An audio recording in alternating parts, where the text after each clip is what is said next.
of the town.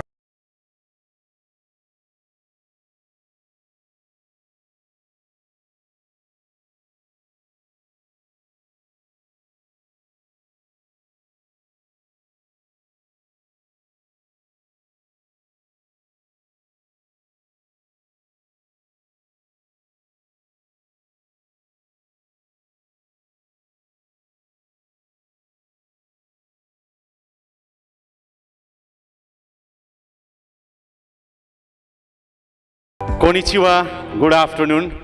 I am Jagdish Kharel, a television journalist since 2 decades in MA channel, the moderator of this program. I would like to welcome you all in this gorgeous program, Nepal-Japan Educational Dialogue. The theme of this program is higher education opportunity in Japan. For Nepalese student, Japan is third largest destination for higher education. Recently, Japan is becoming an attractive destination in terms of scholarship, academic program, study environment, and future career.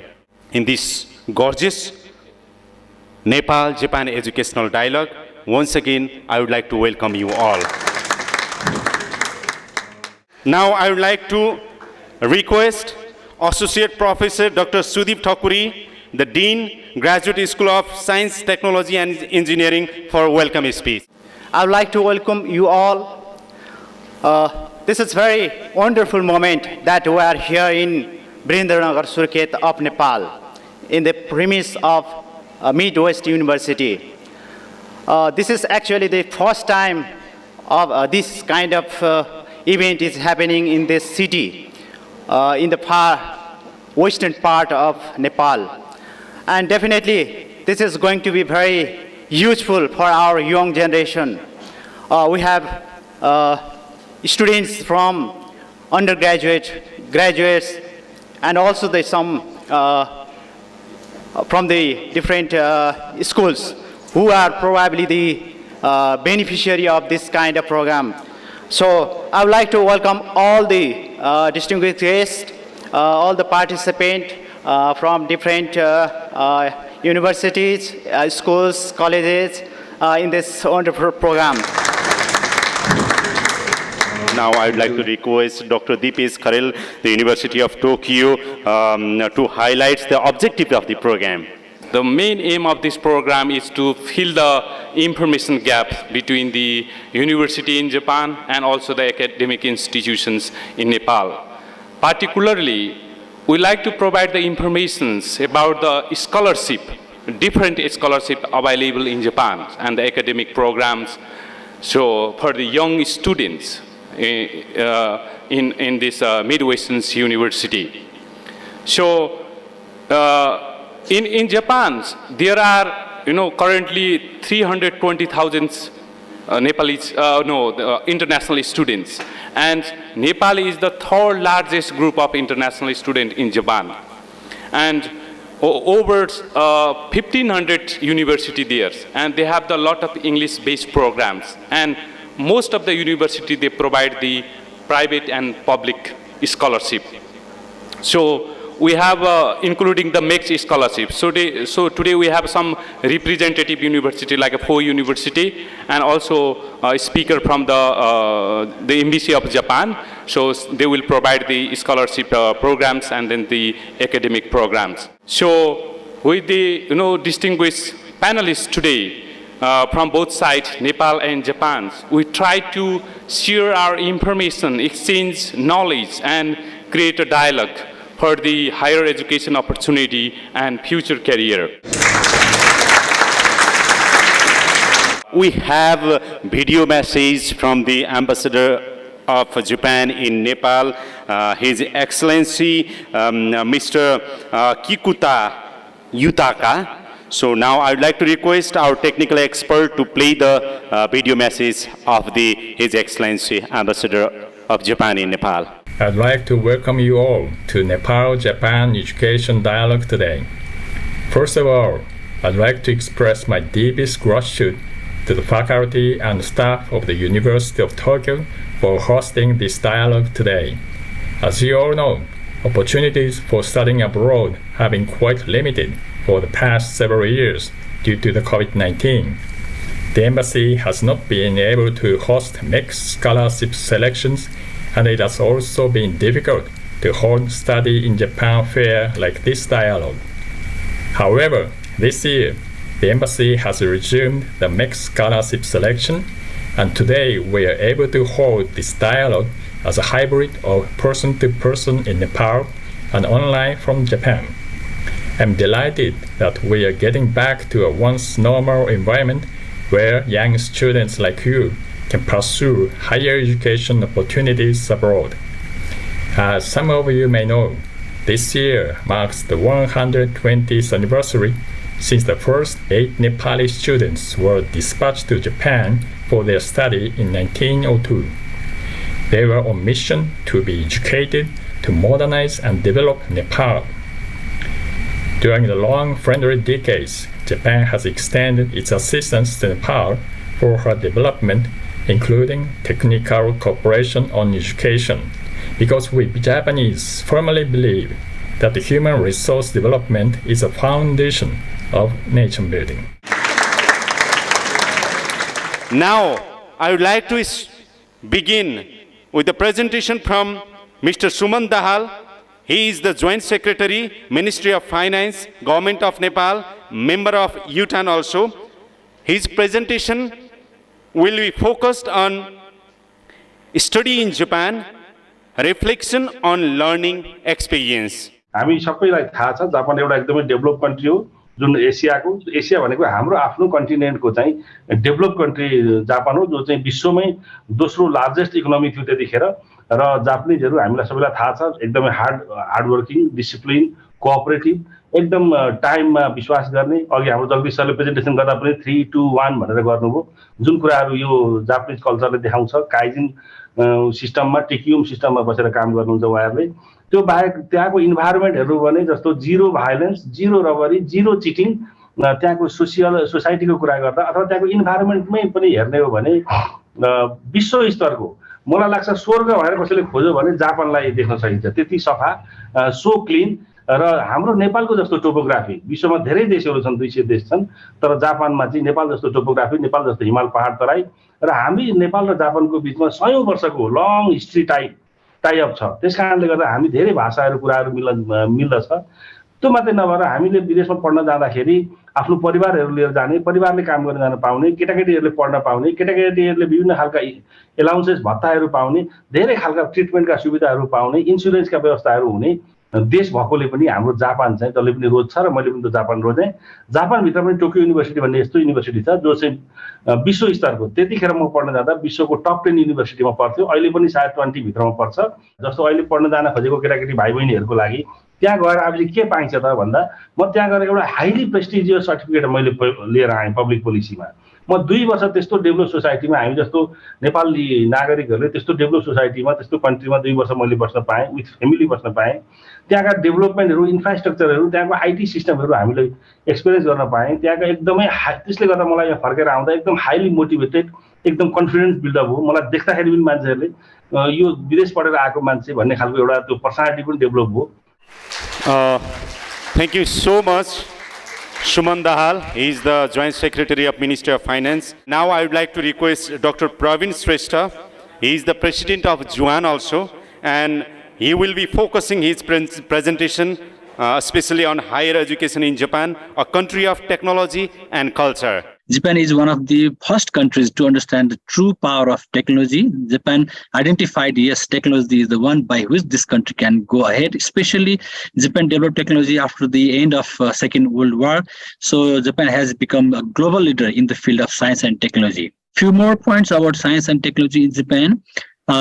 Japan is one of the countries with the highest budget for the R&D, research and development, after USA and China. There are many Nobel Prize winners from Japan. It is the highest in Asia and one of the highest in the world after USA, UK, and few other countries. It is the top country producing automobiles in the world after China and USA. Top country producing electronic devices after China, USA, and Germany. And a little bit talking about JUAN. JUAN is Japanese University Alumni Association Nepal. It is almost 50 years old now. It was first established in 1973 as a small club with only 5 members. Now it has become a huge, big alumni association of those students who graduated from different universities in Japan. The main objective of this alumni association, JUAN, is to unite all the former Nepali students of Japanese university and institutes to share their knowledge and skills in Nepal, to contribute in nation building in Nepal, and to promote ultimately Nepal-Japan friendship. Well, finally, definitely, we are from Japan. So every our young students, you should try to visit Japan. Undoubtedly, it is one of the excellent places in the world. You should visit Japan and learn Japanese. As Suman sir has already explained, Japanese language is one of the most popular language in the world. And definitely, once you come back to Nepal, you will have definitely new place in Nepal to start a new thing. Thank you very much, Dr. Praveen. Now, I would like to request to present Miss Mayako Sato. She is the second Secretary, Embassy of Japan in Nepal. I would like to share the basic information about the MEXT scholarship called the Japanese Government Scholarship. MEXT is an abbreviation of Ministry of Education, Culture, Sports, Science, and Technology of Japan. Today's presentation is based on this year's application guidelines, which is already closed. So next year's application guideline will be announced in April or early May. We will share detail with you via our embassy website and Facebook, so please check them when it's ready. Okay. In MEXT scholarship, there are 2 application routes for it. The first one is the embassy recommendation. Students apply to the Embassy of Japan in Nepal and are selected there. And the second one is the university recommendation. Students apply directly to university in Japan without going through the embassy. Today, I will mainly explain about the embassy recommendation. There are 3 categories for the MEXT scholarship: for research students, postgraduate, and undergraduate student, and specialized training college students. Applicants have to fulfill all their qualification as follows. For research students, you must be completed 16 years of education in a country other than Japan. The doctorate course applicants must be complete 18 years. And you should be achieved grades 70% for natural science and 60% for humanities and social science on average throughout above education period, such as SEE, +2 exam, final exam result of your bachelor degree. And you must be under 35 years old as of April 1st at the commencement of the scholarship year. For more information, please contact our embassy or check our website. Okay, we are looking forward to receiving your application. Thank you. Thank you so much. Thank you so much, Mayako Sato. She is the second Secretary, Embassy of Japan in Nepal. Now I would like to request Mr. Von Holguin and Miss Jahana Korhonen. They will be focusing their presentation mostly introduction to Ritsumeikan Asia Pacific University. Who are we? We are Ritsumeikan Asia Pacific University, APU for short. And we are proud to call ourselves Japan's leading international university. A little bit about us. Based on the ratio of foreign students, we're actually 3rd highest in Japan. A little bit more about APU. A little bit under 5,000 total students on both the graduate and undergraduate side. Almost 1/2 total are international from 102 countries and regions around the world. Our faculty is also incredibly multinational and multicultural. Again, coming about half of the faculty from international places around the world. 100% academic focused. We want you guys to, of course, study your academics, but you know, the benefit of choosing a place like APU is to immerse yourself in the multicultural and kind of cross-communication, boundary-breaking environment. We have 3 colleges at the undergraduate level and 2 colleges at the graduate level. All of our courses here at APU are offered in English or Japanese. And what does that mean to you? It means you don't need to know a single word of Japanese. Well, you might already know something like konnichiwa, but it means you don't need to know any Japanese before you come to Japan. We're going to provide you with that foundational level of basic Japanese competence that you'll need to live your life and succeed in a foreign country. Of course, scholarships, we have a lot of scholarships available. Ms. Sato was so kind to explain about the MEX scholarship. And you also get to the tuition reduction scholarship at APU and can apply for a global dormitory fee waiver as well. So now, I would like to request Mr. Kyoshi Takeda. His presentation will be focusing on your engineering degree in Japan in English. Today, I'd like to talk about our exciting engineering programs where you can learn about the combination of computer science, mechanical, electrical engineering. Let me emphasize that you can learn about the combination of mechanical and electrical computer science. You don't have to choose one of them on our program, which might sound a little bit strange to you, but our program is highly modernized, highly designed, so where you will be allowed to have greater exposure to all of these important essential engineering expertise like computer science and mechanical engineering, electrical engineering on just one same program. So why Japan? Why study in Japan? To make a longer story short, Japan is the place where engineers pay the most compared to other Asian countries. Compared to in Singapore, compared to Korea, compared to Hong Kong, Taiwan, as you see on the slides, Japan is the best place for engineers financially.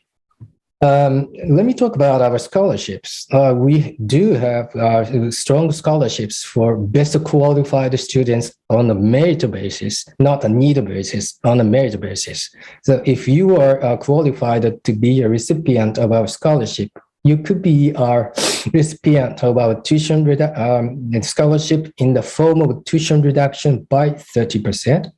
It could be 50%. It could be 100%. It all depends on your academic credentials. Now I would like to request Assistant Professor Dr. Chandrasekhar Goit for the presentation, most specifically focusing on opportunities for higher education and research, the International Graduate Program on Civil and Environmental Engineering in Saitama University, Japan. Saitama University is one of the national universities of Japan. It was established in 1949, and currently we have more than 8,300 students enrolled in different levels, as you can see from here on the left side, undergraduate level, master's level, and doctoral level as well. We have more than 450 university faculty members, and of course, there are many support staff. And in total, we have 5 faculties. So what are those faculties? I'm going to talk here briefly.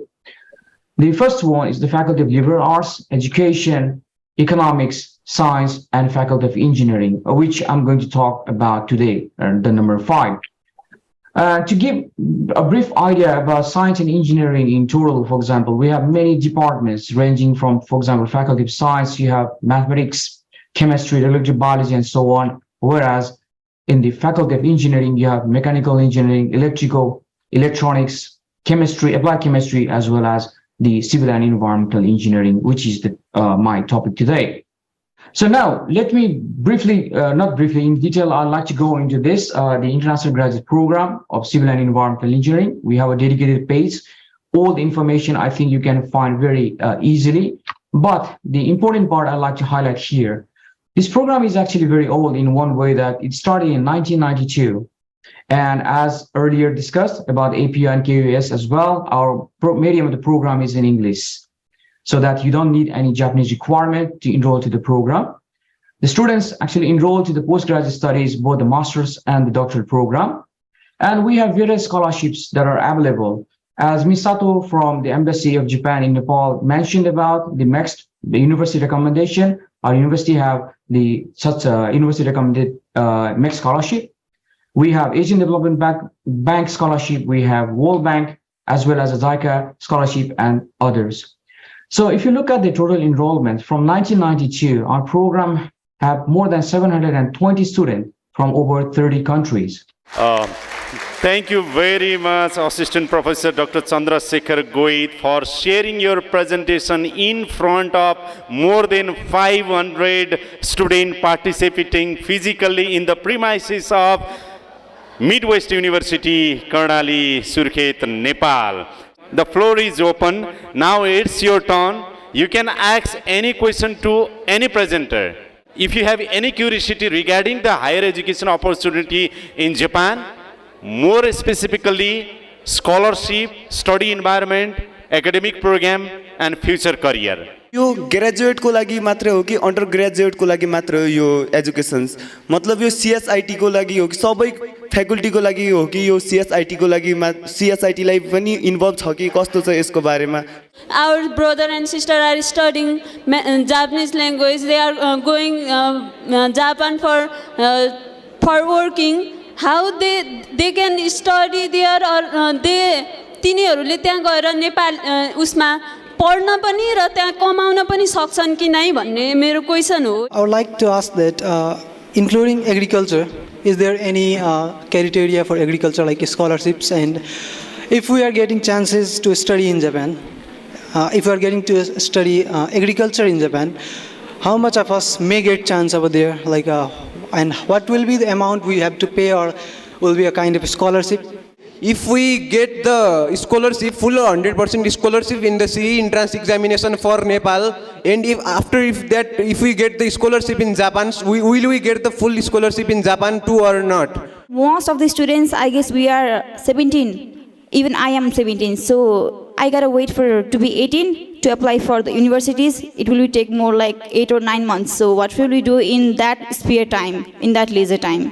जब हामी foreign अथवा विशेष गरी जापानमै पढ्न गयौं यो higher एजुकेसनको लागि त्यहाँ हाम्रो सुरक्षा सिक्युरिटीको व्यवस्था के कस्तो हुन्छ अब हामी गइसकेपछि आजभोलि विभिन्न दुखद खराब समाचारहरू हामीले सुन्न पाइरहेका छौं कतै त्यो हामीसँग पनि हुने हो कि Suman sir please thank you Jagdish sir सम्पूर्ण भाइ बहिनीहरूलाई धेरै धेरै धन्यवाद छ मेरो बुझाइमा मास्टर्स पीएचडी हरुको लागि चाहिँ 100% स्कलरशिपहरुको व्यवस्था जापानमा छ र अन्डर ग्रेजुएसनमा पनि केही स्कलरशिपहरु छ होला त्यसको लागि अर्को हाम्रो प्रोभिन्सरले के भन्न सक्नुहुन्छ अब काम गर्दै पढ्न पाउने पनि सिस्टम त्यहाँ छ विद्यार्थीहरुले कम काम गरोस् धेरै पढोस् भन्ने खालको सोच जापानमा हुन्छ ताकि उसको पढाइमा ह्याम्पर नहोस् भनेर अर्को चाहिँ एग्रिकल्चर र सीएसआईटी लाई के व्यवस्था छ भन्नुभएको छ त्यो जापानमा मलाई जहाँसम्म लाग्छ 700 भन्दा बढी युनिभर्सिटीहरु छन् यो हाम्रोमा 10-20 वटा युनिभर्सिटी छन् भने त्यहाँ 100 युनिभर्सिटी छन्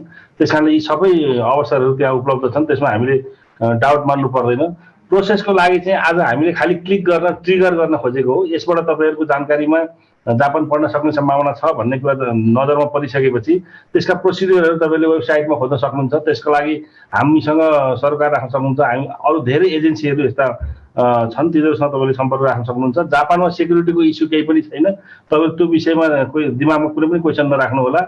Now I would like to request Ms. Jahana from APU, do you like to address the student raised question regarding the scholarship, study environment, future career and all those things? I would like to request you to add more. About the graduate programs at APU, there was a question about age limit. So there is no age limit to apply to any of our graduate school programs. The average age of our graduate students is 31, and we have students from early 20s all the way to 50s. And about the scholarships for the graduate programs, in addition to the tuition reduction, we also have the MEXT scholarships.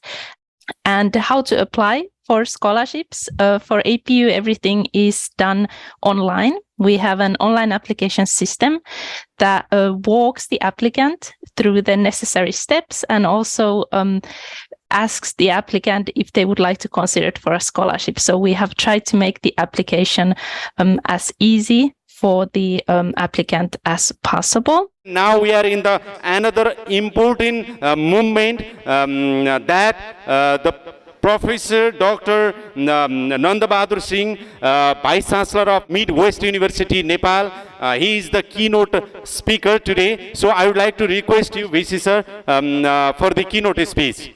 First of all, I would like to thank the organizer, the global network project of Tokyo University, from where I did my PhD around 21 years ago, in the year of 2002. And today, my colleague, Dr. Deepesh, we met 2 years ago, and then we made a plan 1 year ago. And then we tried to organize this program in Surkhet in order to give an opportunity to the people of Karnali and the new generation of Karnali. We like to give this opportunity, and our young generation can go to Japan, learn new technology and knowledge, come back and develop their nation. This is my interest. Today we have started this program. I am hopeful that our talented student can apply this and become the scholar of Japanese government. We know the Ministry of Education, Culture, Sports, Science and Technology, in short we call it the MEXT. Under that you can get two types of scholarship. One is the undergraduate scholarship, another is the graduate scholarship. Undergraduate scholarship is from 17 to 24 years student, and graduate below 35 years. You can get beautiful scholarship. You can go with your family. You can get degree and you can save money. You can learn Japanese language. You can learn new technology and education. Karnali was the seat of civilization in Nepal. Karnali is the place of the origin of Nepali language. We have to be proud to be the Karnali. We have to be proud to be the resident of Karnali. Now the people from Karnali can apply their knowledge for getting international scholarship. For that I inspire my young generation. This young generation have got this opportunity. Thank you so much. Good luck for your life. Once again, Honorable Vice-Chancellor, thank you so much for your energetic speech. Now I'd like to request Mr. Kazuhiro Mori. He's the advisor, International Project Promotion Group, Research Promotion Department, the University of Tokyo, for the thanks and closing remarks. I would like to express my gratitude on behalf of the University of Tokyo to all of you for joining us for the first session of in-person and online hybrid seminar series, Higher Education Opportunities in Japan, Nepal, Japan Education Dialogue in 2022. I would like to express our sincere gratitude again to all participants and panelists, especially executives and faculty members of Midwest University for providing us this opportunity, and panelists from Japanese universities, Ritsumeikan Asia Pacific University, Kyoto University of Advanced Science, and Saitama University for your wonderful presentations. We look forward to seeing students from Nepal, more students from Nepal in Japan. Thank you very much. Thank you very much, Mr. Kazuhiro Mori, for your concluding remarks. Definitely, Japan is an important destination for higher education. We believe that this program will help many Nepalese students to get information about higher education opportunity in Japan. Also, we hope that it will help to strengthen the relationship between the University of Nepal and Japan. With this note, I would like to conclude the program. Thank you very much once again. Have a nice time ahead. Thank you very much.